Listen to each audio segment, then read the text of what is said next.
QSO Today, episode 371, Brian Callahan, AD2BA.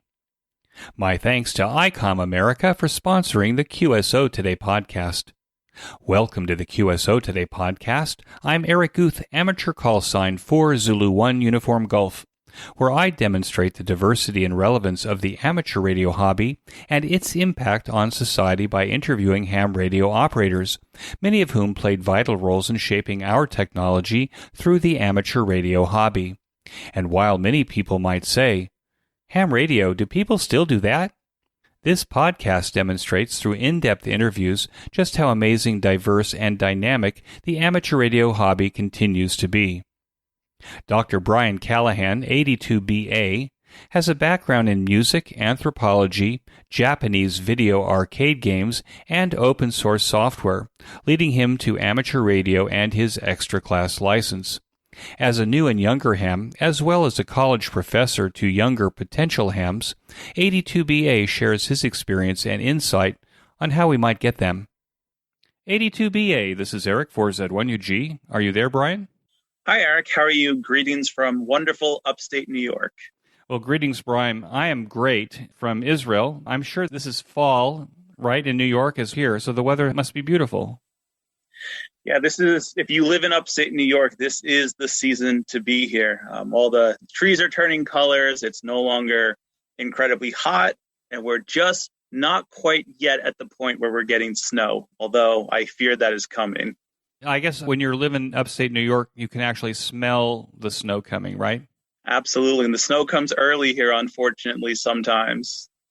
So, Brian, thanks for joining me on the QSO Today podcast.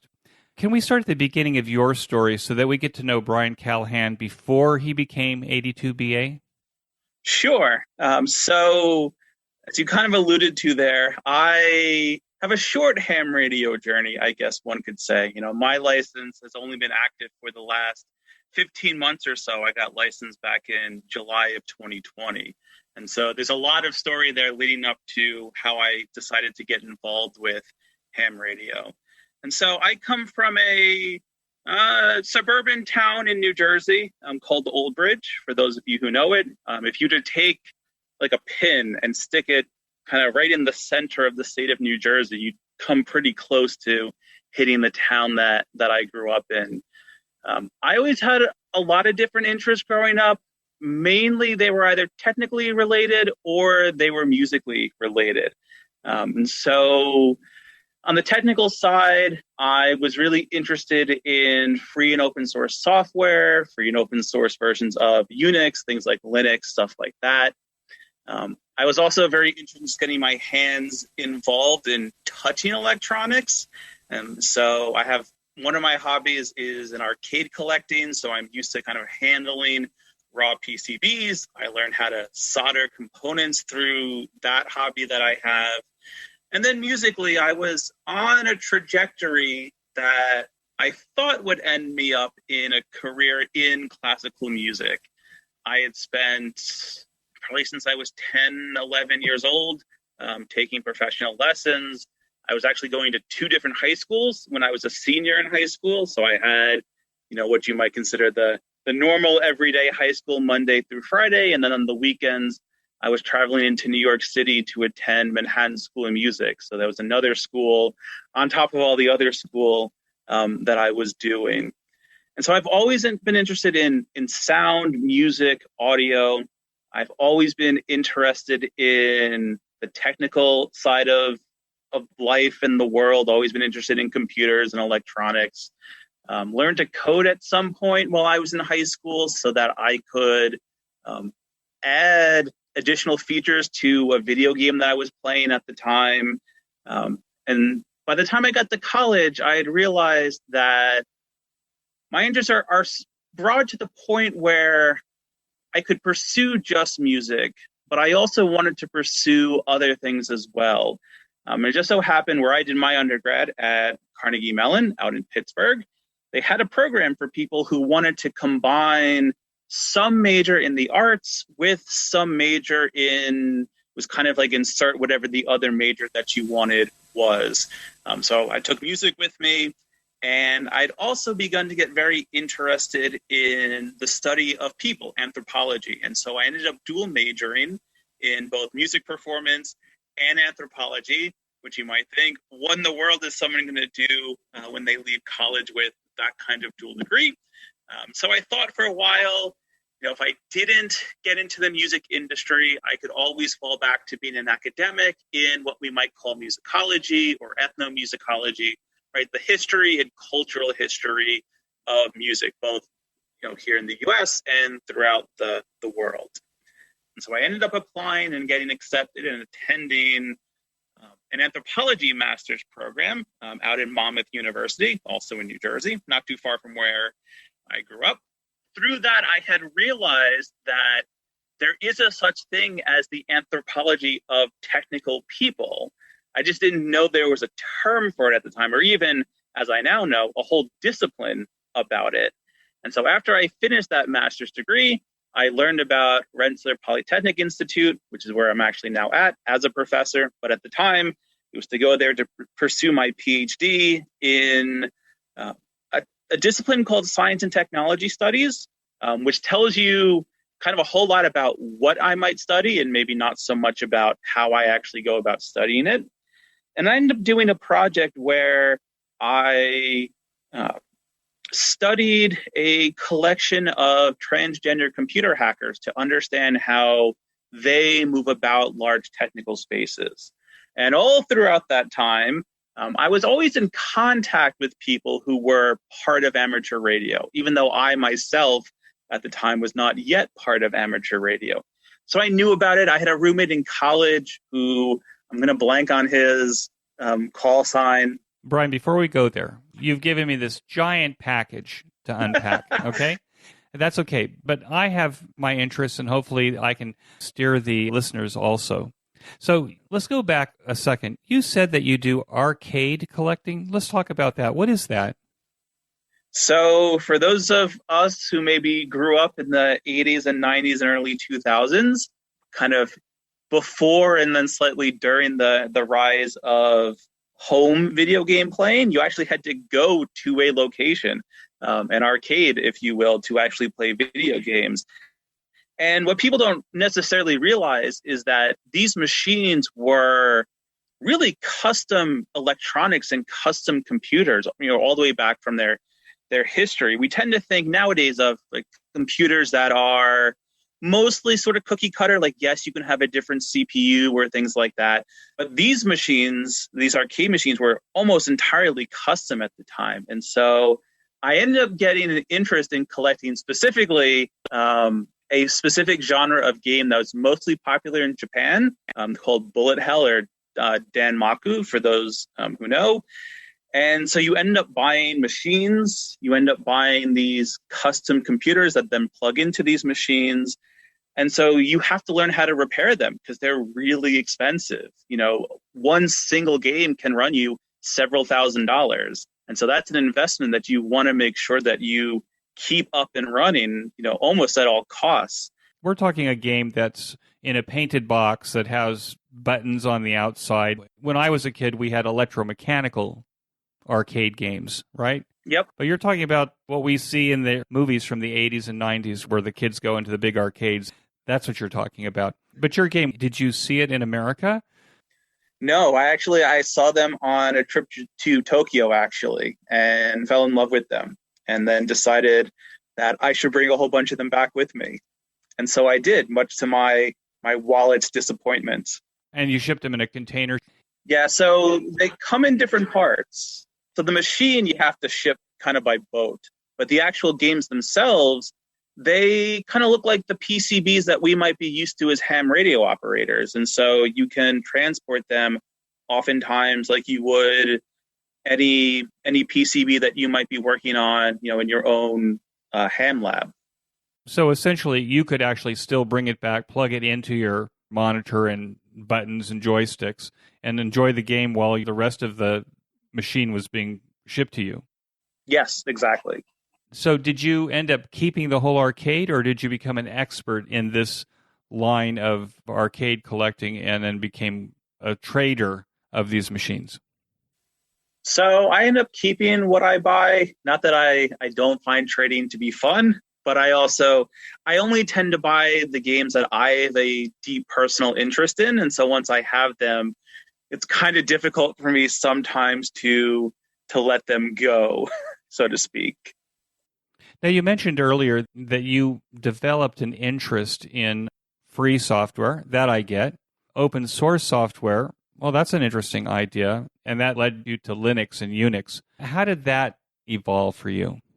Sure. So I guess when I was, I don't know, much younger, kind of around the turn of the millennium is when I discovered Linux. And, this is back in the days of the dial-up modems. So I remember kind of having, literally an all-night phone call dialing into the internet so that I could download something that was Linux-based that would install on this pretty, even at the time, kind of old and falling apart laptop that I had. And I remember struggling with that a lot. And then it really took off when I got to college. So when I got to college, I was surrounded by people who were very interested in the free software and open source software movement. And so I brought that laptop with me to college to continue to experiment on and with. And I ended up finding what are called the BSD family of operating systems, which are just another family of open source Unix operating systems. Managed to install one of those on that old laptop. Thought it was the greatest thing I had ever seen. The idea that I didn't have to pay Microsoft anymore, however much money they were selling Windows XP at the time for, and I could have my laptop fully working. Fast forward to about 2012 or so, I'm also starting to get very interested in what we would call exotic architecture. So computers that have CPUs that maybe aren't the ones that we would be used to seeing in our laptops. And so I had gotten a bunch of that hardware. And as you can probably imagine, you can't just install Windows on that exotic hardware. They don't make Windows that works on that hardware. So again, I turned my attention back to free software, open source software, and specifically that knowledge of the BSDs that I had gotten when I was in college. And it turns out there was one variant of this operating system called OpenBSD that did run on all of my exotic hardware. I installed it. It worked. And as I think a lot of us can maybe appreciate in ham radio, I found things that weren't quite perfect. So I set about, DIYing it, figuring out how to get it to do the things that I wanted it to do. And I would send those changes back to the team. And then in early 2013, the OpenBSD team had actually invited me to become a developer for that operating system, which I still do to this day as a hobby. And I very much love and enjoy working on OpenBSD with the limited free time that I have. When you're talking about unusual computers, are you talking about computers that might be for process control, stoplight control, more application-based rather than data-based, point of sale?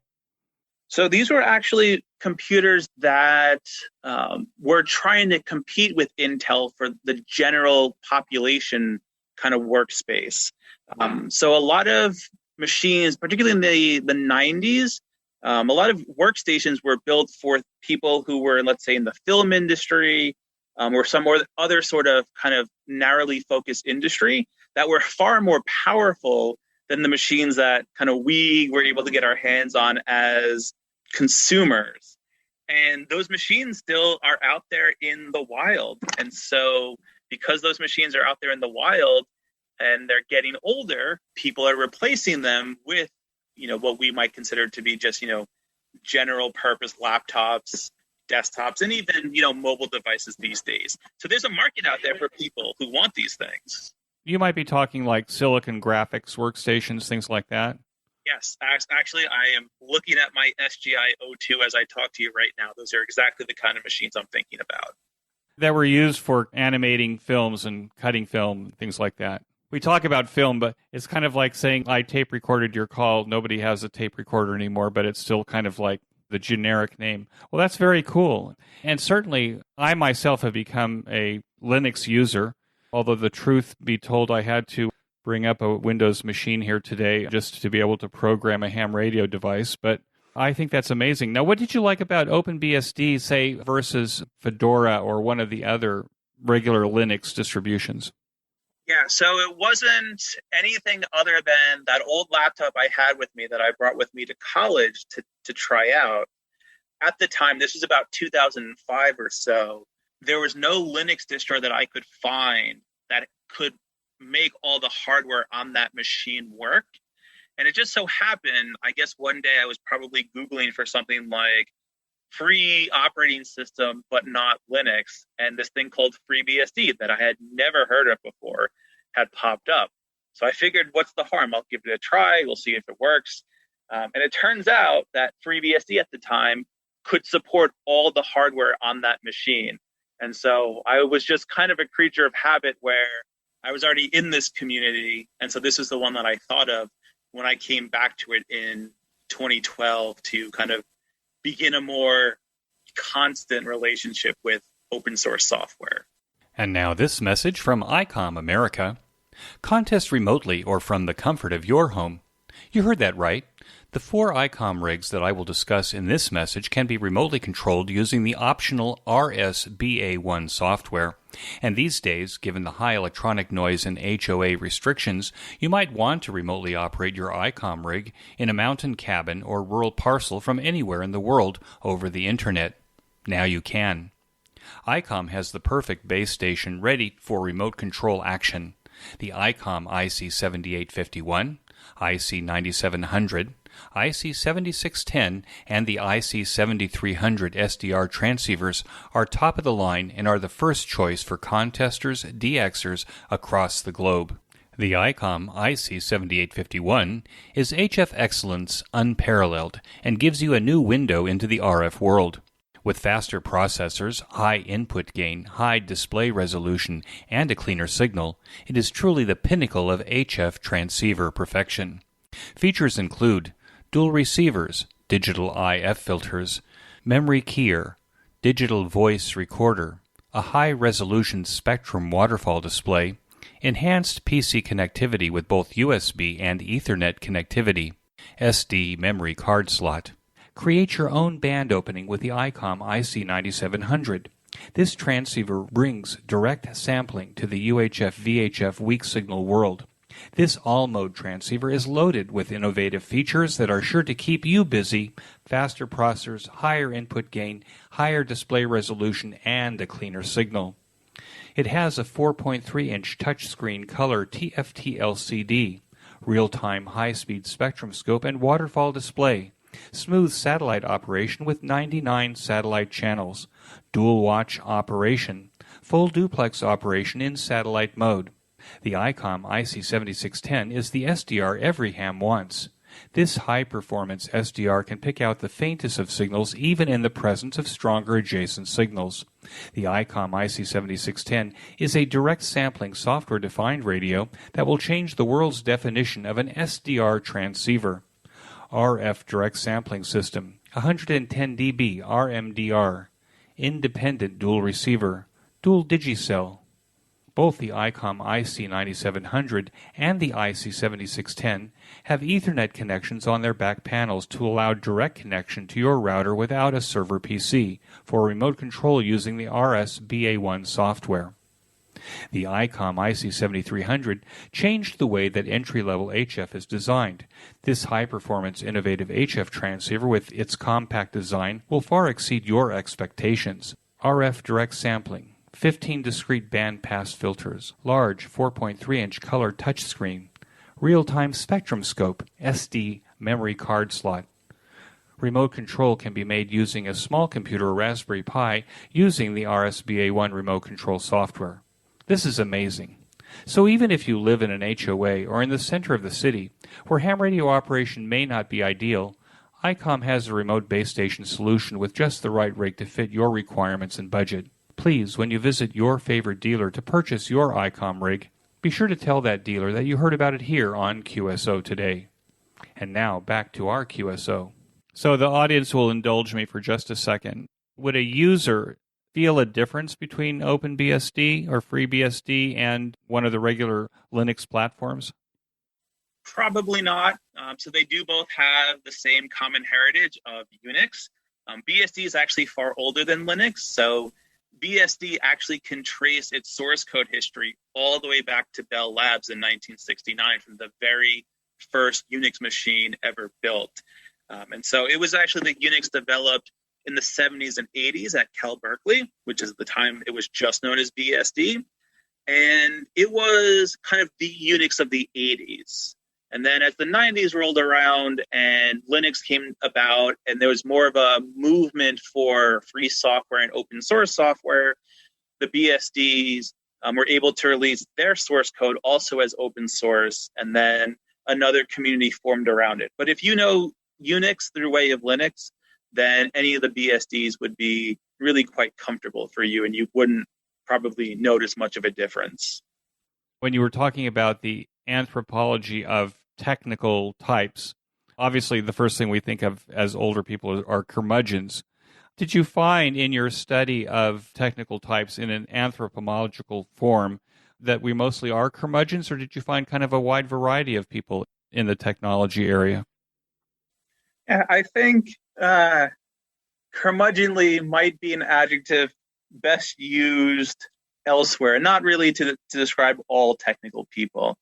So my work specifically was within a minority community within tech. And what I was really interested in learning about was how minority groups can use technology as a way to give themselves voices for arguing for rights, for defending their existence. And I was really working with particularly a transgender community. And so they were really focused on, what does it take to prove that we have the skills to be part of the conversation, right? What technical background do we need to bring forward to prove that we can speak the language of tech, while at the same time remaining true to who we are as a minority group, and figure out how it is that we can better get representation for this particular community in the larger tech field.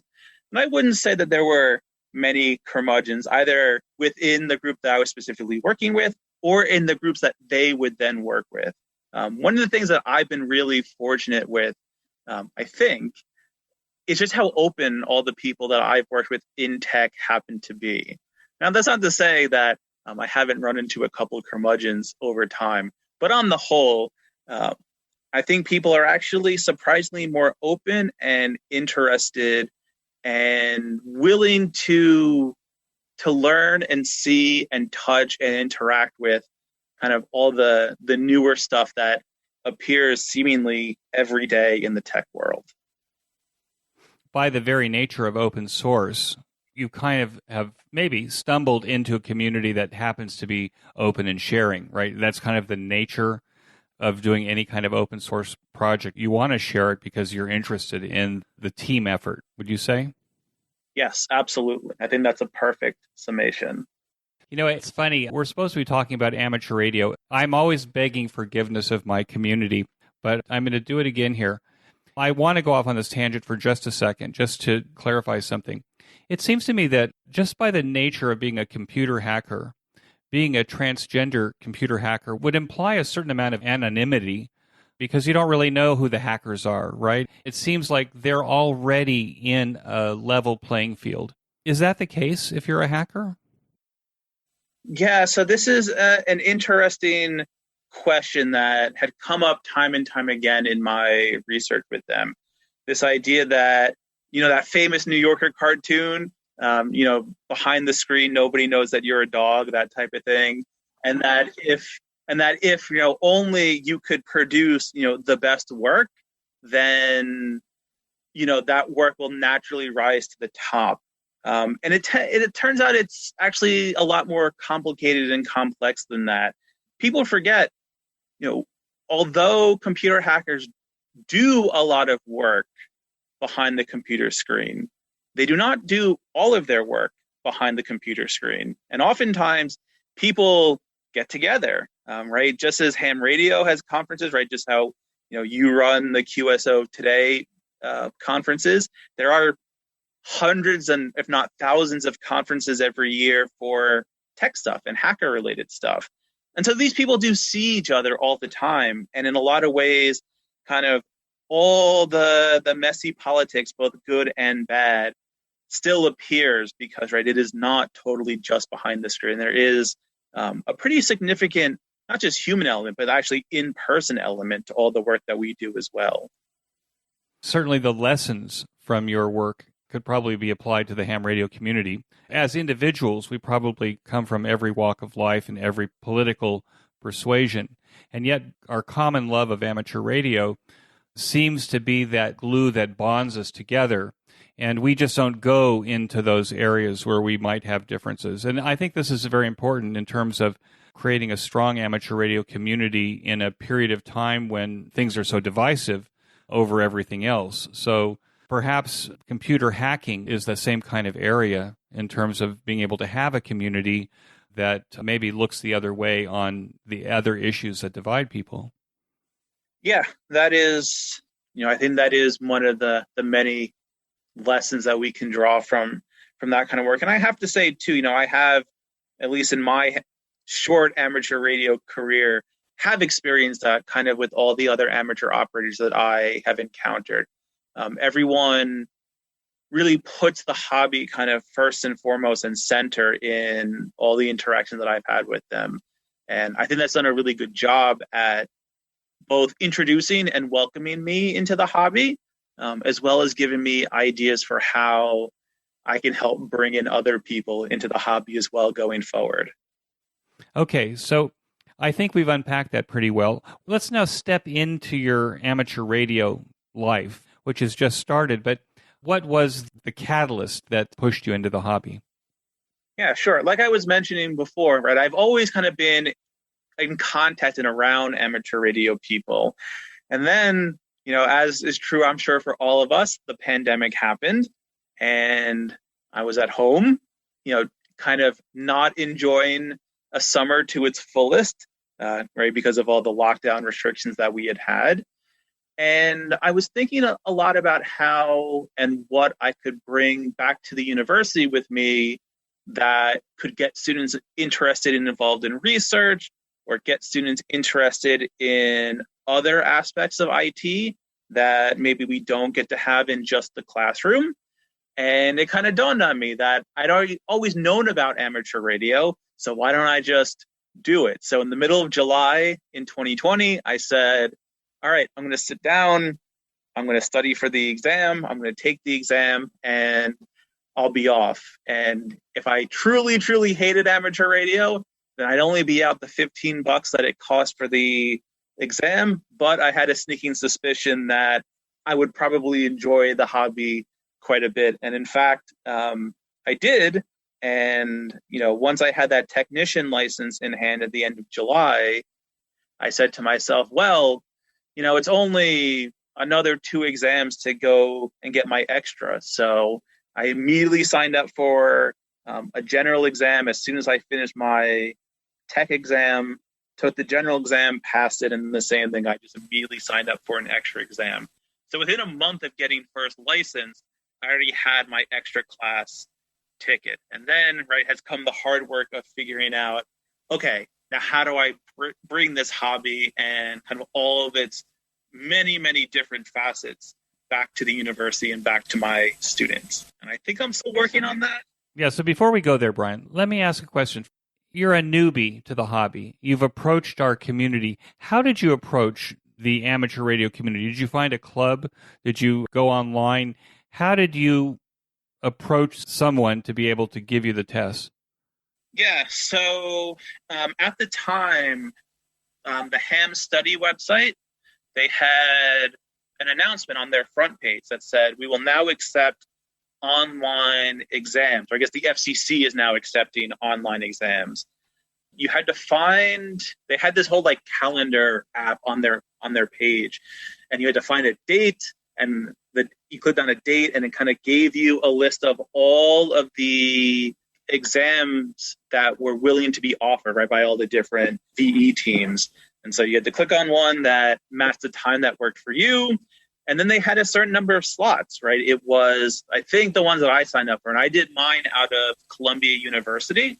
So shout outs to the team down at Columbia University in New York City. I signed up for a time, got an email back. You even paid online. So I remember paying through PayPal. And then it's kind of like what we have now. You get onto Zoom at your time. You turn the camera on.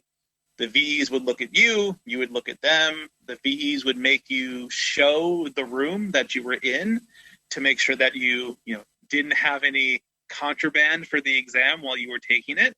And then it was all on your computer. So you sat there. They watched you take it. You had to leave your camera on. You took it. You clicked the grade now button, and you got an answer right then and there. It told you, if you passed or failed right then and there. And when you passed, they had you virtually sign the forms, and then they emailed everything to you, and you would have it. At least I had it, the next day. It was actually a really wonderful and streamlined process. And, I'm sure a lot of us want to go back to doing in-person exams, but, just coming from that experience, I think it would be great if we also found ways to keep that online testing going, because I can see that being very helpful, maybe for hams who are shy, don't necessarily want to or can't bring themselves to, get out and meet some people face to face at first, kind of easing them into all that in-person stuff.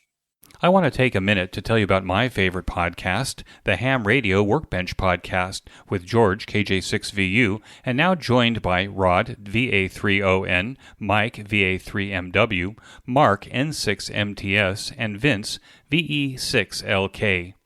Every 2 weeks, George and company offer up a status report on the many amateur radio projects on their workbenches and explore projects on their guests' workbenches. This group is project active and prolific, covering many technical areas of amateur radio.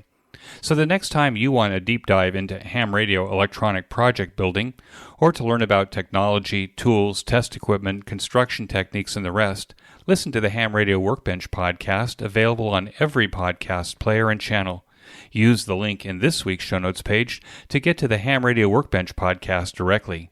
And now back to my QSO. So you have the license in hand. Did you find a club? Is that an important thing for you, to be a part of a club or find a mentor that might help you along? Or did you already know the direction you wanted to go?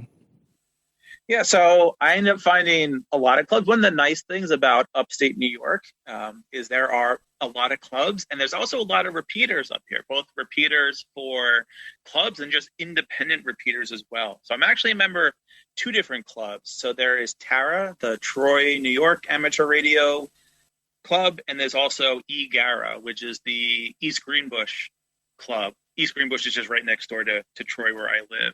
So I'm actually a member of both. I attend both sets of meetings every month, or at least I do my best to attend both sets of meetings every month. And then one of the really nice things about the pandemic, or maybe not nice, but one of the interesting things about the pandemic was through that online testing, I was able to meet people not in my area directly who would point me towards other things that I might be interested in. So I remember, I think it was my extra exam. I remember studying for that, and at the end, one of the VEs said to me, "Hey, have you started learning Morse code yet?" And I said, "No, I hadn't started learning it yet."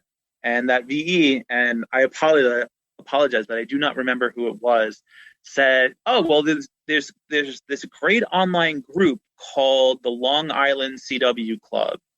Like, yes, you're in upstate New York, not in Long Island, but they do virtual classes, right, because of the pandemic.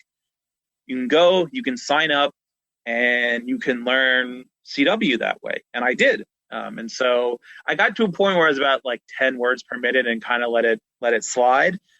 So I was really fortunate in that everywhere I went, people were kind of pointing me in the direction of where to go next. And right, as you know, ham radio was so large, you kind of can't do everything, even if you wanted to do everything. There always seems to be another 1,000 things that you could do. So I'm very active in the clubs. I make it a point to always be at club meetings. I don't do as much with the Long Island CW Club anymore, just because time is unfortunately limited. But that's kind of how I began to get involved, by both really nice pointers from people who were just willing to say, hey, go try out this thing. And then also, showing up and making myself known to my local clubs. And when you showed up to your local clubs, so let's talk about TARA, I guess the Troy, New York Amateur Radio Club. Did you attend their meeting virtually, or did you go live? Yeah, so TARA at the time was still doing virtual meetings, and so I just went virtually. I'd already paid my dues to the club, so I was already a member. Right, it's nice, everything you can do online these days, and so I showed up virtually. It was a Zoom meeting. Introduced myself to the group. I had already had, and I know this is going to go into yet another tangent, I already had my first QEX article acceptance at that time. So in that introduction, I talked about being a new ham, talked about kind of my interest in the research side of things. And they said, I think this was an October meeting, was the first one I attended. And they said, great, we need someone to speak at the November meeting. Would you like to do it? Of course, I said, sure, because I enjoy speaking to audiences, and I almost never turn down an opportunity. And so kind of my first real big introduction to the club was me showing off kind of my initial batch of research that I was doing within ham radio, which not everybody can do, and I appreciate that and understand that. But it was a really great way just to put my face out there and say, here I am, I'm doing stuff. I would like to be a part of your club, and let me know how I can be the best member for this club that I can be. So that presentation was introducing CW record protocol. Correct. What was that? I mean, it's a very interesting title. What did you teach them?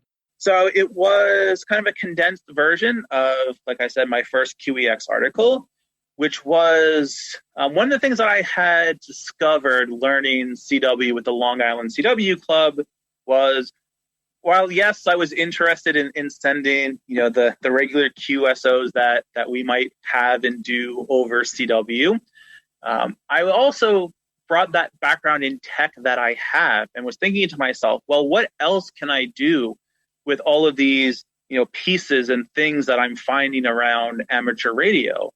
And so I, at the time, was doing work with some retro computing stuff, like old 8-bit CPUs from the 1980s and transferring data between them. And I thought to myself, oh, this is a perfect adaptation for CW, taking that same method of transferring computer data between those old 8-bit machines, but just using CW to do it. And so I sat down, I wrote an article proposing how you might go about doing that. They, of course, Kai and the rest of the team over at QEX was kind enough to accept it. And so I presented to Tara kind of a condensed version of that was more practical in orientation rather than theoretical like the article is. Well, so I should point out to the listeners that the reason that we're interviewing Brian today is because Brian was a speaker at the QSO Today Virtual Ham Expo in August, and he did a very fine presentation on design your own communication protocols. And I think you used your CW protocol as the example that you used in the presentation. So I'm going to point to everyone to please go and look at Brian's presentation. But Brian, you've talked about this theoretically. You gave us demonstrations at the expo.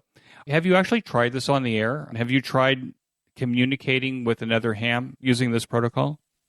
Yeah, I've only done it within my house, kind of from two stations I had set up in my house at the moment. I do have a friend who is interested in designing software that could help automate that protocol. And we're kind of in a catch-22 where I'm waiting for him to finish that so we can get set up. But I'm also still kind of developing the protocol, which is kind of preventing him from getting that software up and running. So it is coming, and I'm going to be very, very happy on the day that I get to announce to the world that we did it and we sent something meaningful and useful to each other. So that is in the stay tuned category. I can see some of the veteran CW operators who are hearing this, 50 words a minute of this protocol in CW, trying to figure out what country this is coming from. Because they're trying to decode it in their head, and it doesn't seem to make sense. But I'm looking forward to the keyboard version of this. That seems like that would be a lot of fun.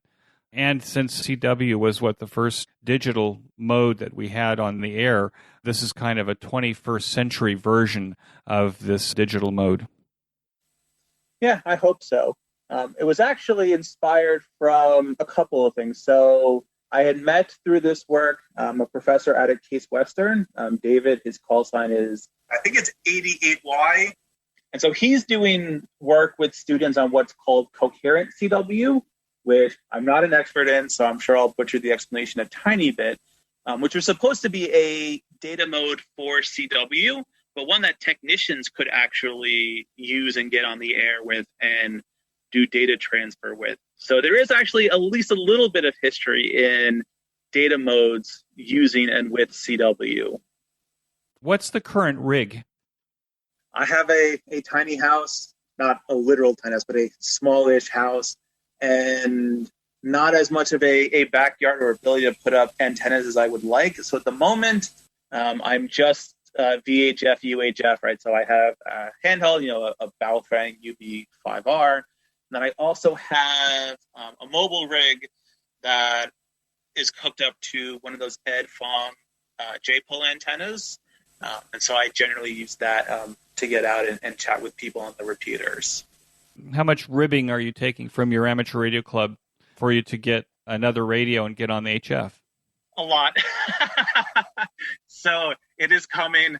Hopefully I'll be moving to a bigger place in the next couple of years, and I can just put up an actual respectable antenna, and then hopefully do HF all across the world is my hope and dream. I'm actually very excited and looking forward to being able to have kind of my first actual DX QSO.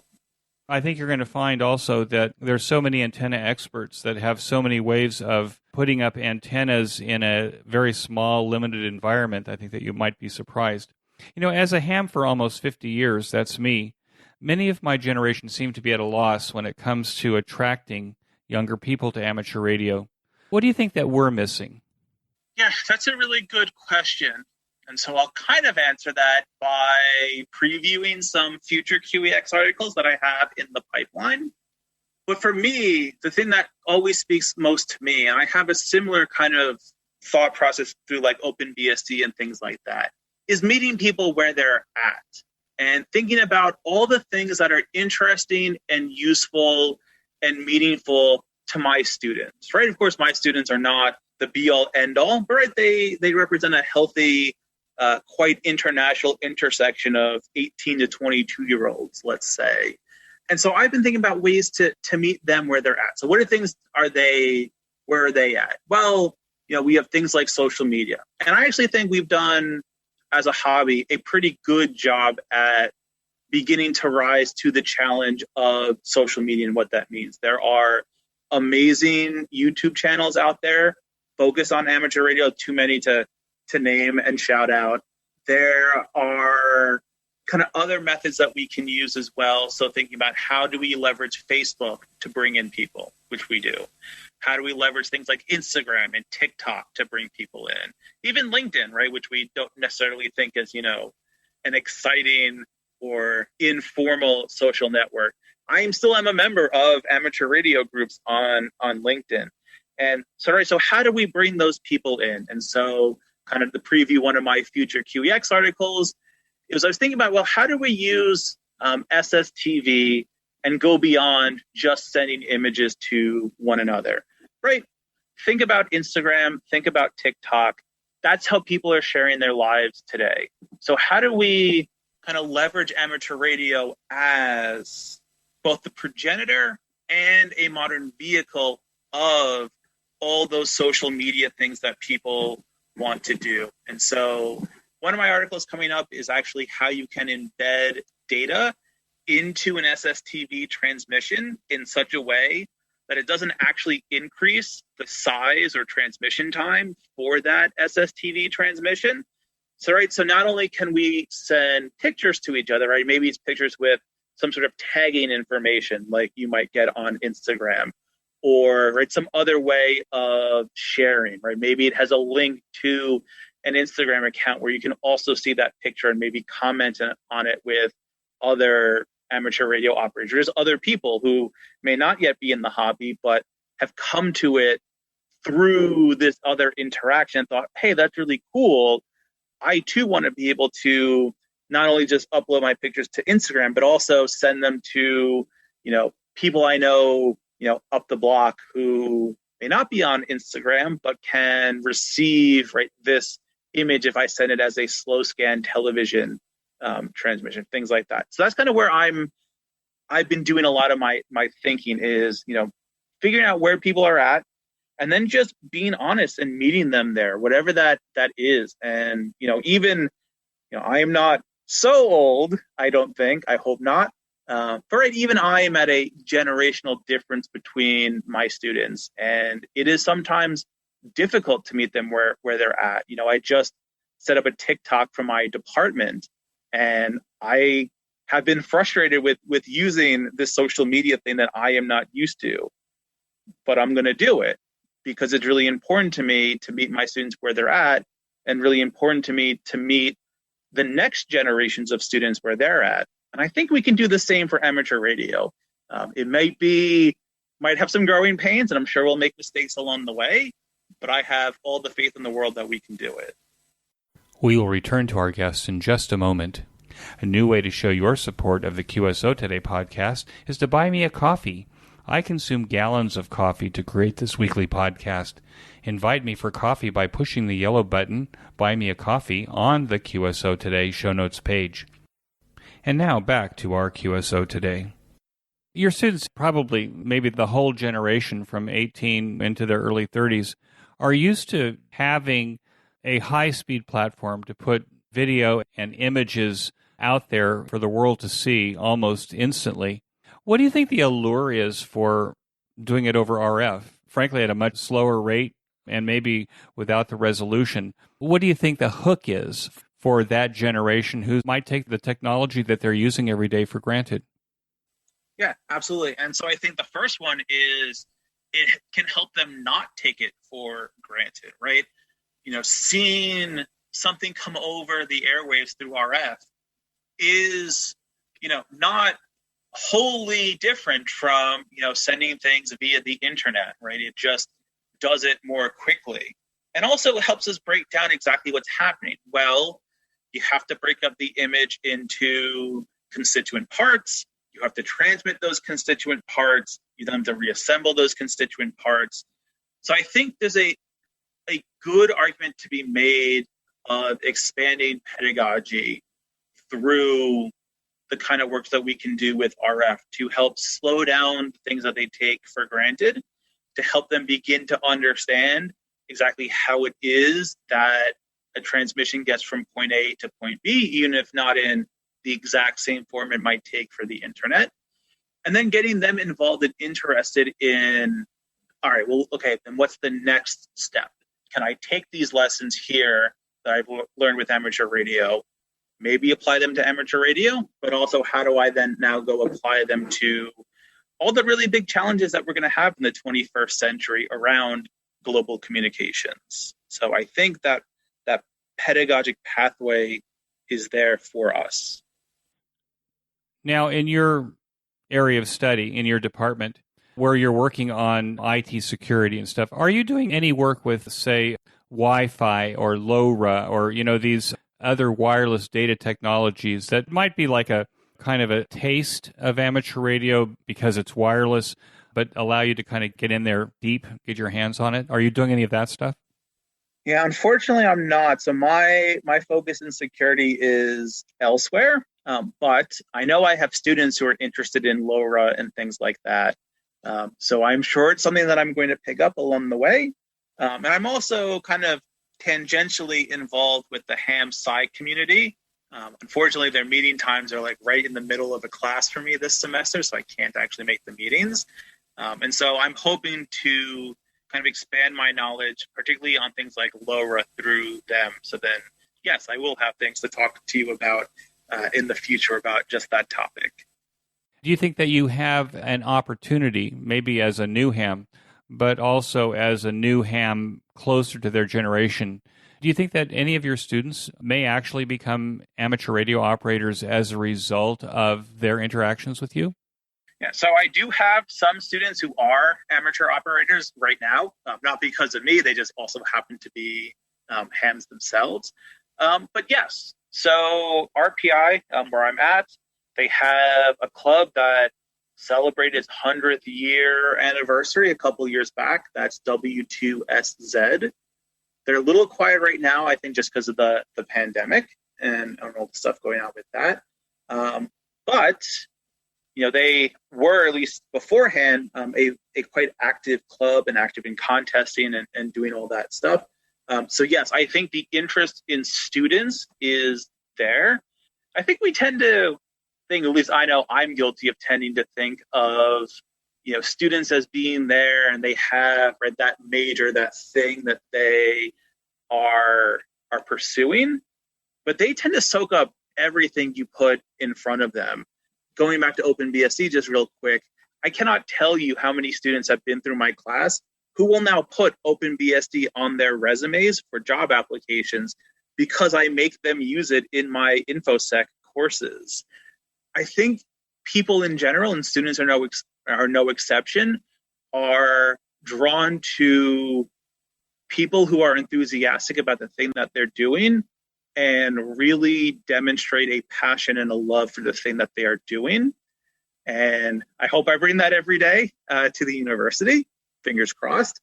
And I've begun doing that as well with amateur radio, and I have started to get positive feedback from that. So I think the next step for me is having me put my money where my mouth is and scheduling a exam for students who want to come in and pick up their licenses. I think that's the next step for my little departments. Do you think that my generation of hams also demonstrate that love and passion towards you and your age group and peers that you present towards your students? I do, and I didn't want to make it sound like, it was just, me and my generation on down. I think that's one of the reasons that I've stuck with amateur radio is because everywhere I went, I encountered somebody who was almost always, several decades older than I am, who very clearly make it a point to make amateur radio a point in their lives. And that's infectious. People don't necessarily consciously think of it, but that's really infectious. And so I have definitely benefited from that kind of care and love that the generations above me have for amateur radio. And, I think the next step then maybe for us together, maybe not literally you and me, but, generation to generation, is thinking about how we can work together to translate that to the younger generation, right? Just keep going down progressively each generation and figuring out, okay, well, how do we say that thing that resonates with the younger generations? I think that's some good work ahead of all of us together in amateur radio. And I think the students who are hams, have a responsibility to do that as well, right? I would love it for my students to talk more about amateur radio, those that are, and really get people excited about all the ways that amateur radio can be a part of their lives as well. What excites you the most about what's happening in amateur radio now?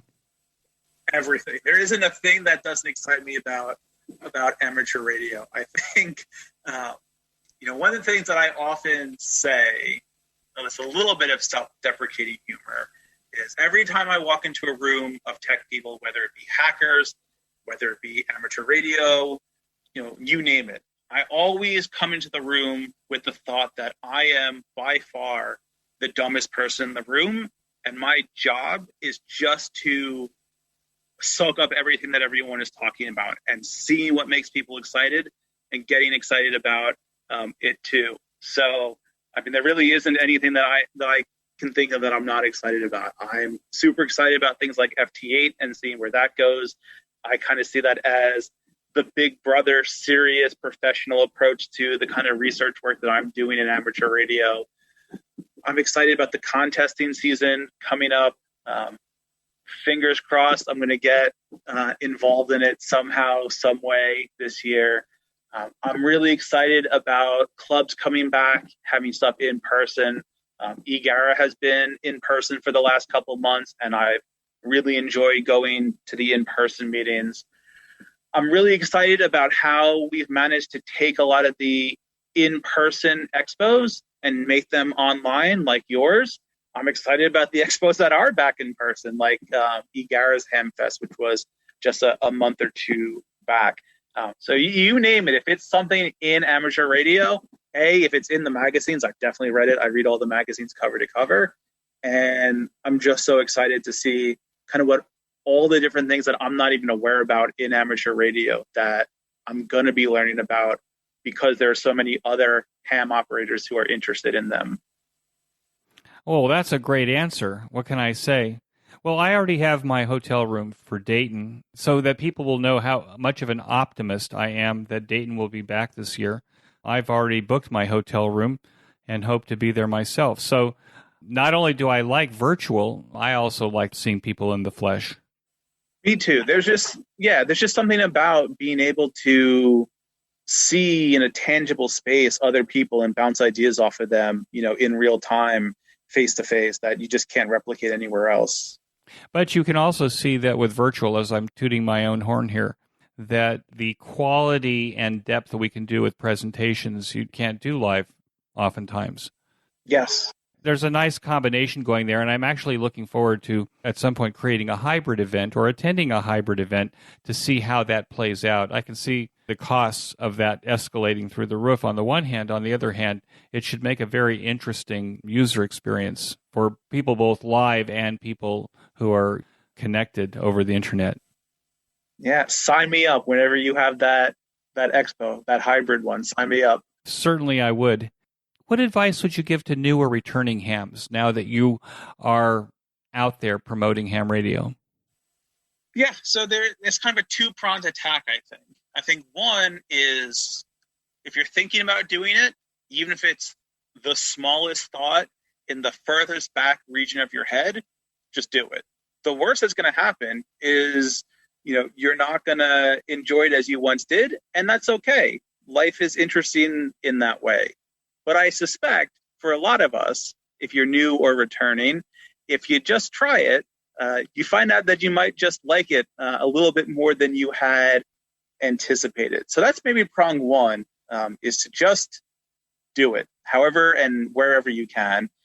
And the second prong is, find whatever it is within the large scope of amateur radio that you're passionate about. Look, I might be the strangest outlier, and the thing that I'm really passionate about is doing research about what we can accomplish with the radio waves and then writing articles and sending them off to QEX to get published, right? That might be a little different for most people, but you have, whatever it is, you have that thing that gets you out of bed in the morning and gets you to every day make amateur radio a part of your life. And so foster that. The nice thing about the internet is that you can probably find other people who may not be local to you that also have that very same interest. And so, right, not just doing, long distance ham QSOs, but, sitting down at a keyboard sometimes and just saying, hey, we both are interested in this thing. How do we do it together? And I guess the third prong of the attack then is to find people who are also interested, to do it together. I think we all enjoy the feeling that you did something personally, but I at least always find even more enjoyment about the things that we did together rather than just the thing that I did myself. So I guess that would be my three-pronged attack to both new and returning hams. Brian, I want to thank you so much for a very interesting and entertaining hour. I really appreciate your coming on the QSO Today podcast. And with that, I want to wish you 73. 73. That concludes this episode of QSO Today. I hope that you enjoyed this QSO with Brian. Please be sure to check out the show notes that include links and information about the topics that we discussed. Go to www.qsotoday.com and put in AD2BA in the search box at the top of the page. My thanks to ICOM America for its support of the QSO Today podcast. Please show your support of ICOM America by clicking on their banner in the show notes pages. You may notice that some of the episodes are transcribed into written text. If you'd like to sponsor this or any other episode into written text, please contact me. Support the QSO Today podcast by first joining the QSO Today email list by pressing the subscribe buttons on the show notes pages. I will not spam you or share your email address with anyone. Become a listener sponsor monthly or annually by clicking on the sponsor buttons on the show notes pages, or use my Amazon link before shopping at Amazon. Amazon gives me a small commission on your purchases while at the same time protecting your privacy. I'm grateful for any way that you show appreciation and support. It makes a big difference as I head towards episode 400. QSO Today is now available in the iHeart Radio, Spotify, YouTube, and a bunch of other online audio services, including the iTunes Store. Look on the right side of the show notes pages for a listing of these services.